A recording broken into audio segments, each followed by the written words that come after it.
बरतानवी अख़बार financial times पंहिंजे report में चयो आहे त अमेरिका ऐं पाकिस्तान जे लाॻापनि में बहितरी भारत खे परेशान करे छॾियो आहे। उहा घबराई अमेरिकी सदर डोनाल्ड ट्रंप जे हुकूमत ऐं पाकिस्तान विच में ताज़नि सिफ़ारती राब्तनि सबबि थी। रिपोर्ट मूजिबि field marshal general Asim Munir हलंदड़ साल 2 भेरा अमेरिका जा आला सतही दौरा कया। ताज़ो दौरो फ्लोरिडा जो हो, जिते हुन अमेरिकी सेंट्रल कमांड जे सरबराह जनरल माइकल कोरेला जे रिटायरमेंट वारी तकरीब में शिरकत कई। उन खां अॻु जून में field marshal general Asim Munir अमेरिकी सदर डोनाल्ड ट्रंप सां 2 कलाक मुलाक़ात कई ऐं साणुसि मांझांदो कयो। उहा मुलाक़ात पाकिस्तान ऐं भारत विच में जंग जे रुॻो 1 महीने खां पोइ थी हुई।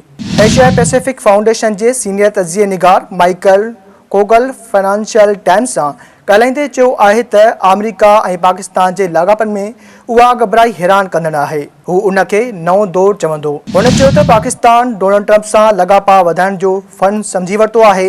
रिपोर्ट मूजिबि पाकिस्तान उहा कामयाबी हिकु जामिया हुकूमत अमली ज़रिए हासिल कई, जंहिंमें दहशतगर्दी ख़िलाफ़ सहकार, सदर ट्रंप जे बिज़नेस नेटवर्क में मौजूदु अहम शख़्सियतुनि ताईं पहुच, मादनी वसीला ऐं क्रिप्टो करेंसी बाबति मुआहिदा शामिल आहिनि। फाइनेंशियल टाइम्स मूजिबि मार्च में पाकिस्तान दाइश खारासान जे हिकु अहम दहशतगर्द खे गिरफ़्तार करे अमेरिकी इख़्तियारनि हवाले कयो, जंहिंखे काबुल धमाके जो मास्टर माइंड सम्झियो पियो वञे। ट्रंप उन गिरफ़्तारी खे पंहिंजे स्टेट ऑफ द यूनियन ख़िताब में पाकिस्तान जी वॾी कामयाबी करार ॾींदे वाखाण कई। रिपोर्ट मूजिबि भारत उन तेज़ीअ सां तब्दील थींदड़ लाॻापनि ते सख़्तु कावड़ियल आहे, ख़ासि तौरु उन वक़्तु जॾहिं अमेरिका भारत ते टैरिफ 50% करे छॾियो हो।